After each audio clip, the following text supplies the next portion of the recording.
اگلی جو قسم ہے توسل الممنوع، جس کی کوئی دلیل موجود نہیں ہے، وہ توسل الی اللہ بما لم یثبت فی الشریعہ انہ وسیلہ، تو یہ ممنوع وسیلہ وہی ہے جس کی کوئی دلیل شریعت میں موجود نہیں ہے، لہذا اسے ہم تسلیم نہیں کرتے ہیں۔ اور اس کی بہت ساری قسمیں ہیں، جیسے توسل الی اللہ بدعاء الموتى والغائبین والاستغاثہ بہم، جیسے مرے ہوئے لوگوں کو جو دنیا میں نہیں ہیں ان کو پکارنا، ان کو ان کے ذریعے سے اپنے رب کو منانا، یعنی ان کا حوالہ دینا، جیسے لوگ پنجتن کا واسطہ لیتے ہیں۔ ظاہر ہے یہ عظیم لوگ ہیں، لیکن اگر یہ دنیا سے رخصت ہو گئے تو اب انہیں پکارا نہیں جا سکتا ہے، اب ان کا واسطہ نہیں لیا جا سکتا ہے۔ جب اللہ کے رسول صلی اللہ علیہ وسلم کا وسیلہ نہیں لیا جا سکتا ہے ان کی وفات کے بعد، تو پھر ہم کسی ان کے امتیوں میں سے چاہے کوئی کتنے بھی بڑے مقام پر فائز ہو، ہم کیسے اس کا وسیلہ لے سکتے ہیں؟ کیا یہ بزرگان، یہ ائمہ کرام، یہ امامان کیا غیب کی باتیں سنتے تھے دنیا میں؟ اگر کمرہ بند ہوتا تھا، کوئی پکارتا تھا تو کیا یہ جان جاتے تھے؟ نہیں جانتے تھے۔ کوئی ایک شہر میں ہے، دوسرے شہر سے کوئی پکارتا تھا تو نہیں سن پاتے تھے۔ تو مرنے کے بعد پاور بڑھایا کس نے؟ ان کے وفات کے بعد یہ طاقت کس نے دی کہ اگر وہی دنیا کے اندر جب بند کمروں میں رہتے تھے تو انہیں پتہ نہیں ہوتا تھا باہر کون ہے، یہاں تک کہ اللہ کے رسول صلی اللہ علیہ وسلم کو بھی آپ جب کمرے کے اندر ہوتے تھے تو باہر دروازے پہ دستک کون دے رہا ہے آپ کو خبر نہیں ہوتی تھی۔ حضرت انس رضی اللہ عنہ کہتے ہیں کہ ایک دفعہ میں آیا، دروازہ میں نے کھٹکھٹایا، آپ نے اندر سے آواز دی، کہا من؟ تو میں نے کہا انا یا رسول اللہ، کہا کہ میں ہوں اللہ کے رسول۔ آپ ناراض ہوئے، آپ خفا ہوئے اور کہا انا کأنہ کریہا۔ صحابی کہتے ہیں کہ آپ نے کہا کہ میں گویا کہ آپ نے ناپسند کیا، یعنی کوئی باہر سے اگر دستک دے رہا ہے، اندر سے آواز آ رہی ہے کون ہو تو نام بتانا چاہیے، یہ نہیں کہ کہے کوئی میں ہوں، یہ بے ادبی ہے، یہ غلط طریقہ ہے۔ صحیح طریقہ یہ ہے کہ آپ نام بتائیے کہ میں ہوں۔ ایک روایت آتی ہے نبی پاک صلی اللہ علیہ وسلم کہتے ہیں کہ جنت میں سب سے پہلے مجھے داخل کیا جائے گا، میں جنت کے دروازے پہ جاؤں گا اور وہاں دروازہ کھٹکھٹاؤں گا، وہاں کا داروغہ، وہاں کا جو ہے فرشتہ کہے گا من انتا، تو میں کہوں گا انا محمد، میں محمد ہوں۔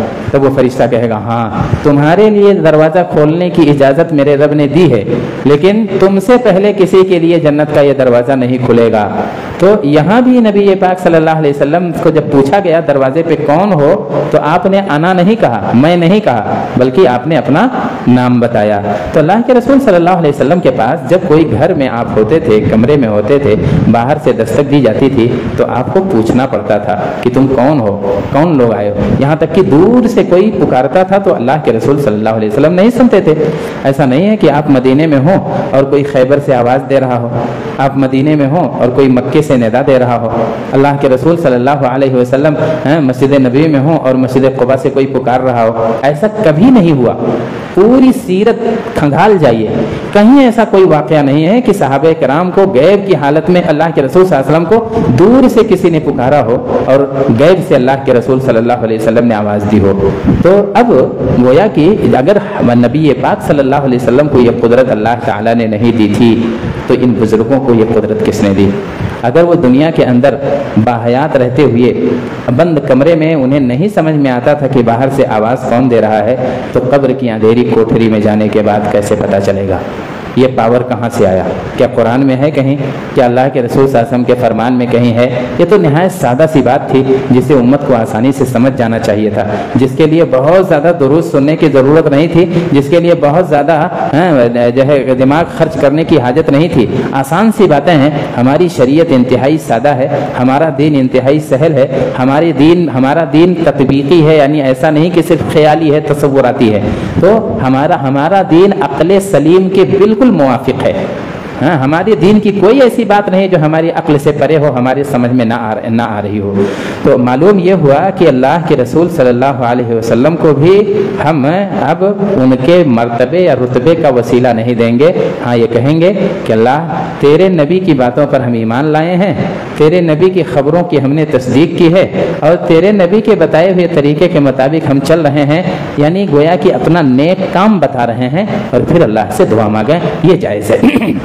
اچھا، اب اس کے بعد اگر کوئی آدمی قبروں کے پاس جاتا ہے، جو غائب ہیں، جو مر چکے ہیں، ان سے مدد لیتا ہے تو یہ شرک اکبر ہے، یہ بڑا جرم ہے۔ اللہ کو ندا دی جاتی ہے، اللہ کو پکارا جاتا ہے، یا ایسے ہی کوئی قبر کے پاس جائے اور وہاں عبادتیں کرے، وہاں بیٹھ کے قرآن پڑھے، وہاں اعتکاف کرے، وہاں جا کے جو ہے جانور ذبح کرے قبر کے اوپر، تو یہ ساری چیزیں جو ہے ناجائز ہیں اور ان چیزوں کا وسیلہ لینا یہ شرک ہے۔ اچھا، آگے اگلا جو ہمارا وہ ہے درس وہ ہے الغلو، غلو کرنا۔ غلو کا معنی ہم سمجھتے ہیں، غلو یعنی کسی کو حد سے بڑھا دینا، حد سے بڑھانا، حد سے تجاوز کرنا۔ یارو شب فراق میں رویا میں اس قدر تھا چوتھے آسمان پہ پانی کمر کمر، ہاں یعنی یہ مبالغہ ہے شاعر کا، اور چھوٹا موٹا مبالغہ نہیں ہے، یہ غلو ہے۔ مبالغہ ایسا ہے کہ دکھ میں اتنا رویا، اتنا اشک بہایا کہ زمین تو پانی پانی ہو ہی گئی، پہلا آسمان بھی بھر گیا، دوسرا آسمان بھی بھر گیا، تیسرا بھی لبالب بھر گیا، اور چوتھے آسمان کی حالت یہ تھی کہ یہاں کمر کمر تک اشک کا پانی تھا۔ تو ایسے غلو، یہ غلو اسلام میں نہیں جائز ہے، یہ مبالغہ اسلام میں جائز نہیں ہے، اس کو عربی میں کہتے ہیں غلو، اور اردو میں یہ کہا جاتا ہے مبالغہ، مجاوزۃ الحد فی المدح او الذم، حد پار کرنا۔ غلو کا نام ہے لغتاً حد پار کرنا، چاہے مدح میں چاہے ذم میں، یعنی تعریف میں مبالغہ یہ بھی غلو کہلاتا ہے، اور مذمت کرنے میں مبالغہ یہ بھی غلو کہلاتا ہے۔ اب جیسے عیسیٰ علیہ السلام کے بارے میں غلو کیا گیا، عیسیٰ علیہ السلام اللہ کے نبی ہیں، یہ اولو العزم رسول ہیں، اور ان کا جو مرتبہ اور مقام ہے اس سے بڑھا کے ان کے ماننے والوں نے کیا کیا، کہا کہ یہ خدا ہیں، الہ ہیں، تو یہ مدح میں غلو ہے، مدح میں غلو ہے۔ اور یہودیوں نے ان کے بارے میں ذم میں غلو کیا، ان کا رتبہ گرانے کے لیے کہا یہ ولد الزنا ہے، نعوذ باللہ۔ مریم علیہ السلام پر الزام لگایا، کہا جب کسی مرد نے چھوا نہیں تو پھر ولادت کیسے ہوئی اور حمل کیسے ٹھہرا؟ حالانکہ اللہ تبارک تعالیٰ کی حکمت، جس چیز کا اللہ تعالیٰ اتنا حکیم ہے، اللہ ہر چیز پر قادر ہے۔ اللہ تعالیٰ چاہے تو بغیر باپ کے پیدا کر دے، اللہ چاہے تو بغیر ماں کے پیدا کر دے، اللہ تبارک تعالیٰ کو اس کی کوئی ضرورت نہیں ہے، اور اللہ نے ایسا پیدا کیا بھی۔ آدم علیہ السلام کو نہ ان کی ماں اور نہ ان کے باپ کوئی نہیں تھا، لیکن اللہ تبارک تعالیٰ نے پیدا کر دیا۔ تو گویا کہ اللہ نے ایسے بھی پیدا کیا ہے کہ ماں اور باپ کا سہارا نہیں لیا، ماں اور باپ کا واسطہ اور وسیلہ نہیں لیا، بغیر ماں باپ کے بھی اللہ تعالیٰ انسانوں کو پیدا کر سکتا ہے، اور بغیر باپ کے پیدا کیا اللہ تعالیٰ نے۔ اس کی کیا مثال ہے؟ حوا علیہ السلام کو ان کے والد نہیں تھے، لیکن اللہ تعالیٰ نے پیدا کر دیا، اور عیسیٰ علیہ السلام کو بغیر باپ کے، ماں تو تھیں لیکن بغیر باپ کے۔ تو ایسے ہی اللہ تبارک تعالیٰ چاہے تو ماں باپ کے ذریعے پیدا کرے، جیسے ہماری پیدائش ہوتی ہے، اور اگر اللہ چاہے تو بغیر ماں اور بغیر باپ کے پیدا کر دے، جیسے آدم علیہ السلام کی پیدائش ہوئی ہے، اور اللہ تعالیٰ اگر چاہے تو بغیر باپ کے بھی پیدا کر سکتا ہے، جیسے مریم علیہ السلام کی پیدائش، عیسیٰ علیہ السلام کی پیدائش ہوئی۔ عیسیٰ علیہ السلام کی ماں تو تھیں لیکن ان کے باپ نہیں تھے، اللہ تبارک تعالیٰ نے اپنی قدرت اور حکمت سے۔ تو یہودیوں نے عیسیٰ علیہ السلام کی مذمت میں غلو کیا اور انہیں اس درجے تک گرا دیا، اور عیسائیوں نے عیسیٰ علیہ السلام کی مدح میں غلو کیا اور انہیں اس مقام تک پہنچا دیا جو اللہ تبارک تعالیٰ کے لیے خاص ہے۔